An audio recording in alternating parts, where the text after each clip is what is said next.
So ito, susurpresahin ko po yung anak ko. Kasi birthday po niya ngayon. Pero hindi po niya alam na pinaghandaan ko pala siya ng special na dinner.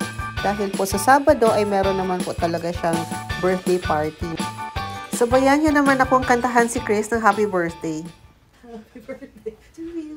Happy birthday, happy birthday. Happy birthday to you. Come on, come on. Come on. Ay, ito talaga si Sam. Naki-happy birthday song din.